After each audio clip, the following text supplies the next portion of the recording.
all about the Archers. I'm Philippa. I'm Katie. I'm Lauren. And I'm Quentin, actually in a room for once. Hey! And we are here to talk to you all about what's happened so far this week. We will be focusing on episodes from Sunday the 28th of July, Monday the 29th, and Tuesday the 30th. You have been warned, there will be spoilers. The heat is getting to me. So, what did we think of the week? What did we think of tonight's episode? Katie, I'm coming to you first. The bit with Alice at the end when she was talking to Chris and she was saying, I've got so many fragments from that night. I can hear George's voice, but I've got no memories of driving. Come on! But also keep it going because I really like it just bubbling away. So good.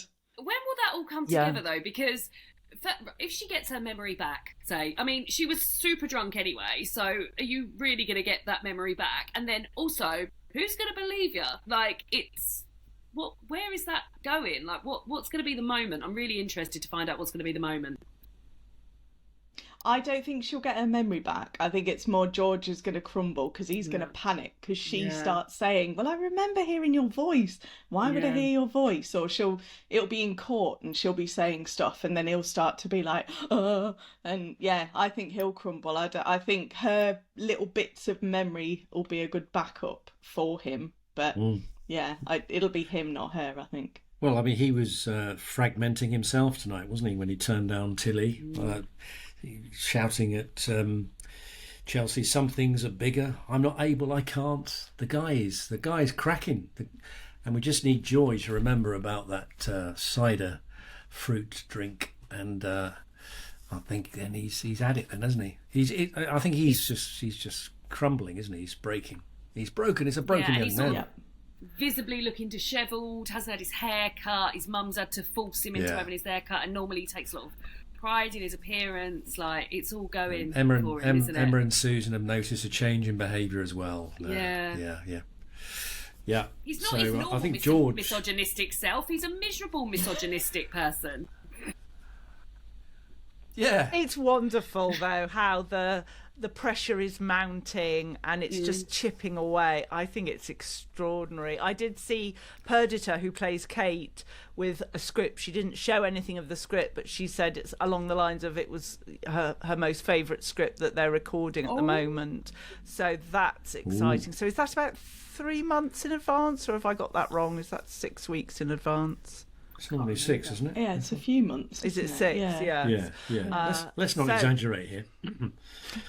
It's a year in advance, yes. I hope we get the court case. I want to hear that exchange and the pressure, but I'm going to feel sorry for George. I know he doesn't deserve it. No, but they're really pushing that on me as well at the moment.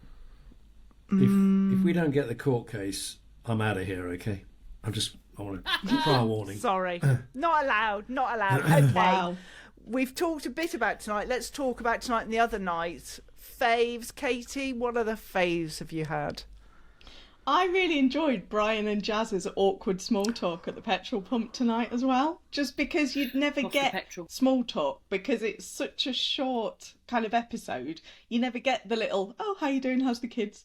And there's never that kind of exchange. Everything has to mean something. Whereas this conversation did mean something, but it was also just ridiculously awkward and proper kind of, this is really awkward. I'm standing at the petrol pump, can't go anywhere. So, hi, Jazza, how you doing? I thought that was brilliant. It wasn't so much small talk, it was like direct talk, wasn't it? I mean, no holds barred from Jazza. Unexpected behaviour from Jazza. Like, he really went for it, didn't he? Well, he can be quite direct when he wants to be. Oh, okay. Yeah. Territorial over those he loves. Yeah, when he's defending those, exactly, yeah. You're watching on YouTube. The reason I haven't got a t-shirt on, I've already been told off 3 times by these 3, is because it is too hot in the southeast of England. I can barely... that's why I'm in my bedroom, because I'm trying to cool down. So, apologies to those watching. And I've already been told off for having a particularly large microphone today. So, yeah. I wish I was. Can we discuss the Fate versus the Stables event? Where would you be going? Which one would you be supporting? Quentin? Oh, God, it's like food. I don't care. I wanted to talk about Jill. You must have one that you'd rather go to out of those two. I suppose the fate. The thing is, Ambridge isn't that big. A stable's reopening holds no interest to me whatsoever. So I suppose if you force my hand, I'd say the fate. I would say the fate. Enthusiasm. It's just ironic that there is no event in Ambridge for months on end, and then they have to have two at the same time. Lauren, which one would you be going to? Wherever the food is, which I expect to be the fate. Yeah. Fair enough. Katie? Well, Ambridge surely isn't that big. I think I'd probably go to both. I mean, Lillian's going to be at the stables, so I'll be... Well, exactly. But I'll be with my home girl for a bit of it. But then also, I'll pop to the fete and do a bit of whack-a-rat and a bit of a tombola. Be great. What did we think about Alistair and Paul and Jacob, and thoughts about that? Lauren? Lovely atmosphere at the vets at the moment, isn't there? You'd really wish you were working there. My God. Well, I loved Jacob. He was one of my faves this week. Some of his lines, I mean, he's just hilarious, but a realist, and also a bit of a sweetheart as well. The things he was saying about Kate were lovely, but I loved him referring to Alistair whining on in his face. Everything. And all I want to do is do my work, see my girlfriend, and go to sleep. I thought, what a lovely work-life balance that is. And then he said, I loved him saying about how Kate was the woman for him, just like you and Denise, except Kate's not married. It was brilliant. Yes. Yeah. It was great. But and the rest of the vibes there, not enjoying. Snarky. Yeah. Snarky. Yes. It was Alistair telling Jacob not to make it worse, so not to talk to Paul, and then we suddenly hear Alistair arguing with Paul. I know. In this really inappropriate way. I mean, personally, I'll take views on this, but personally, I feel this all comes down on Denise's shoulders, I'm afraid. She's not managed this in the right way, I think. She's not told Paul in the right way. She's had to drag it out. Yes, Paul is being a drama queen, but that's him. That's how he is. He's not changing. And he has been put in a difficult position, and he sort of bigged up Alistair and, oh, what a friend, and all this, and now finds out he's more than a friend. Yeah, not impressed with Denise, and this is the effect. I think Alistair just needs a couple of weeks off. Just go away for a few weeks and diffuse the situation. I'm afraid Paul has got right up right on my wick. Paul, he just showed himself up. I thought the ultimatum he gave them was ridiculous, and Jacob's quite correct to say this is intolerable. He behaved like it's understandable why he's upset, but he behaved like a teenager or less. I thought he showed himself up terribly, and it was ridiculous that he didn't stand up to her and say, we are not prepared to put up with your terms, Paul. We either get on in a civilised manner here, or we don't at all, and one of us or some of us or two of us will have to leave. Absolutely ridiculous. I have no time for the way Paul has behaved, and he has gone even further down on my estimation than he was before. All three of them knew about it, and he was the only one that didn't. So he was working in an environment. I accept he has a lot to be upset about. Yes. But let's be grown up about it. And disrespectful to his mother and his boss. Yeah. So it was. So no, Paul is nah. I know Philippa, you're Team Paul, but no. Well, also a lot on the Facebook group are Team Paul as well. So a lot. I lot I get aren't. It. A real mixture. Yeah. No, I think it's quite evenly balanced. You and I on the side of right, Lauren here, and I'm sure Katie agrees with us. We can recruit her. I can't get a flipping word in, but I agree. You agree? Right.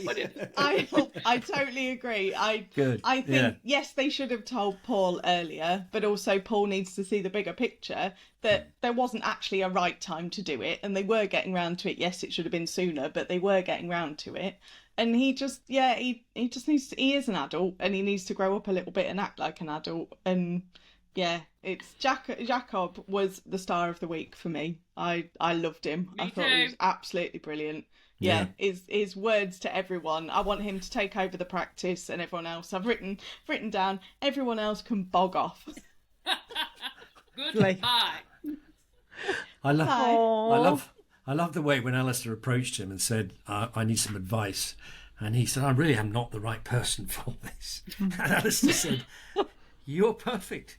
You shoot from the hip and you never care about anyone's feelings.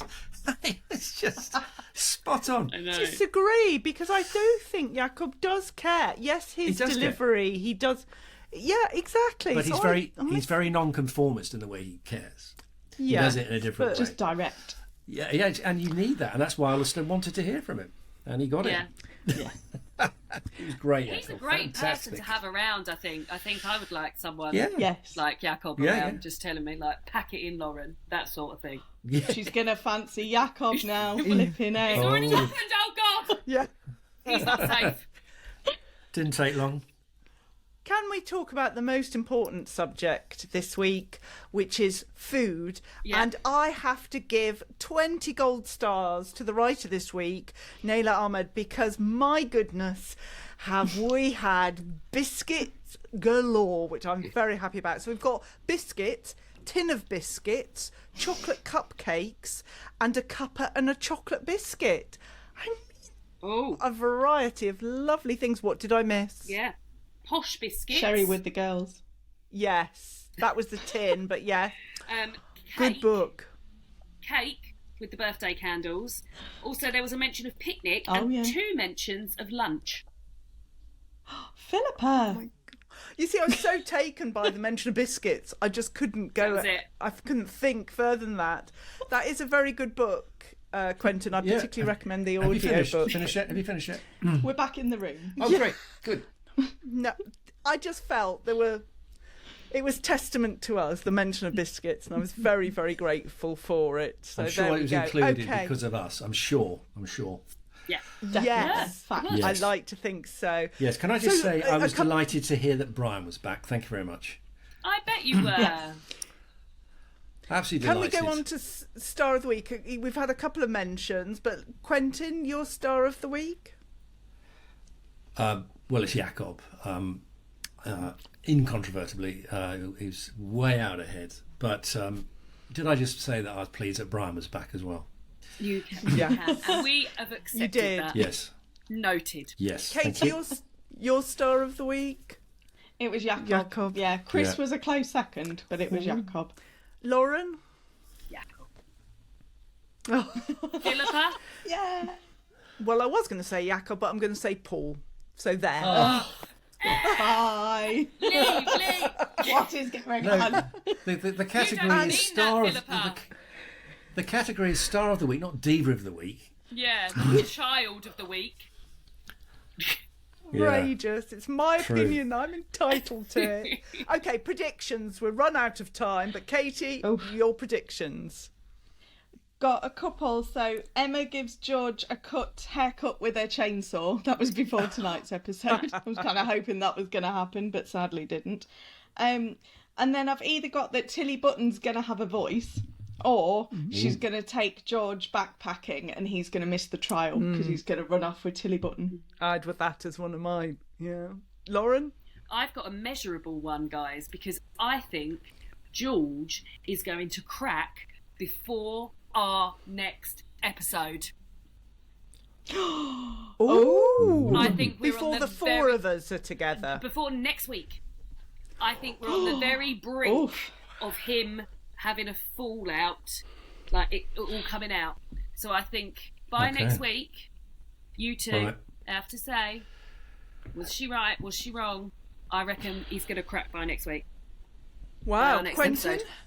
Well, mine's slightly related because even though Alice is insisting she won't change her plea to guilty, I think she will ultimately be persuaded to change her plea to guilty because, as Brian said, Martha needs her and she's now being tried in the court of public opinion. George will get wind of this, and because he's cracking, as we've discussed, he will fess up because his guilty conscience will consume him. And in fact, the whole case will crumble. Yeah. Wow. Well, I've got two. The first one is very precise. I think Chris is going to kidnap Alice, drug her, and marry her again. without her knowledge. Lovely. So that's probably going to happen in the next week. Yeah, and yeah. Problematic. they're missing a hot tub for this wonderful hen party, which is now at the barn. Why doesn't Joy just lend them her hot tub? Or Eddie could get a trough with a hose pipe and they'd be away with it. Anyway, Well, they don't want to see Mick in his budgie smugglers, do they? No one. We do just need to. Maybe it's the star turn. Oh dear. Yeah. We do just need to honour Izanne Churchman, who died last week, who played Grace Archer. And next week I'll be recording with Katie. We've got a cast interview coming up. If you go onto our Facebook group, details in the show notes, that will be announced tomorrow, so you can pose your question there. Until then, it's a goodbye from me. Ta-ra from me. Goodbye from me. And bye-bye from me. Goodbye, Bye. everyone. Bye. Bye.